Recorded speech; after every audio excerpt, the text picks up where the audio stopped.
اهلا بيكم، يا رب تكونوا بخير. في الفيديو ده هنعرف ازاي نعمل انترو لقناه بسيطه على كاب كات بالشكل ده. بس قبل ما نبدا في اعلان بسيط، لو انت بادئ مشروع جديد وعامل صفحه على الانستجرام، في البدايه صعب جدا ان يجيلك فولور، فالموضوع بيطول عشان توصل لاول 1000 مشترك، وبعد كده الصفحه بتبدا تشتغل من بعد ما يكون فيها على الاقل 1000 مشترك. فرع فيديو النهارده هو موقع لتزويد الفولور على الانستجرام بطريقه سهله وبسيطه. هنفتح الموقع مع بعض بالشكل ده، وهتلاقي رابط الموقع في الوصف. هنضغط على لوجن ويز انستجرام وهيفتح لنا صفحه التسجيل. بعد كده هتكتب اليوزر نيم والباسورد هنا عشان تسجل في الموقع، وبعدين هتضغط على لوجن. هيفتح لنا صفحه تانية بالشكل ده، وهنا هتكتب اليوزر نيم بتاع الانستجرام، وبعدين تضغط على فايند يوزر نيم. بعد كده هتكتب عدد الفولور اللي عاوز تزودهم وتضغط على ستارت، وهيجيلك نوتيفيكيشن بيهم بالشكل ده. استخدم الموقع صح، ما تزودش عدد كتير عشان ما ياثرش على الريتش بتاعك. خلينا نفتح كاب كات ونعرف ازاي هنعمل الانترو. هنضغط على نيو بروجكت عشان نبدا مشروع جديد. بعد كده هنختار الافكت ده، وهسيب لك الافكت ده في الوصف، تقدر تحمله وتستخدمه لو حابب.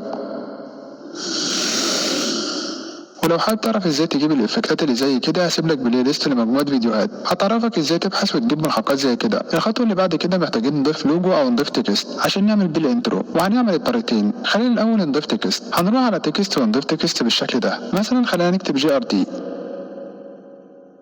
بعد كده محتاج اخلي الكتابه تاخد نفس الافكت، فهنروح على اداه الانيميشن وهنختار الانيميشن ده بحيث ياخد نفس حركه التاثير. بعد كده هعدل في زمن الانيميشن بالشكل المناسب،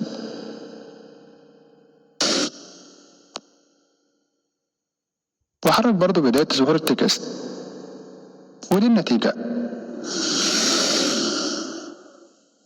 بعد كده برضو محتاجين نعمل انيميشن للخروج، فاروح على انيميشن وبعدين اوت واختار الانيميشن ده، ودي النتيجه النهائيه.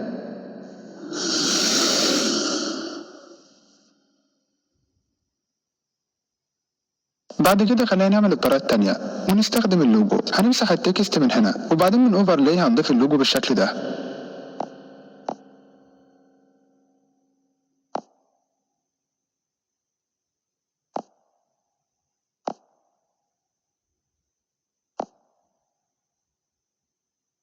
لو رحنا على انيميشن عشان نعمل نفس الطريقه اللي فاتت، مش هنلاقي التاثير مناسب بالشكل ده. عشان كده هنا انا هستخدم الكي فريم واعمل التاثير المناسب. بعد كده انا عاوز اخلي اللوجو يكون مختفي في البدايه ويبدا يظهر مع ظهور التاثير، فهحط كي فريم في البدايه من هنا واخلي الاوباسيتي 0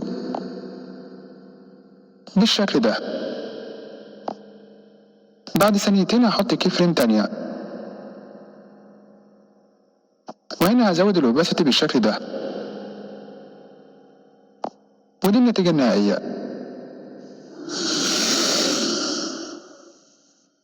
متنساش اللايك والاشتراك في القناه، وبس كده، في امان الله.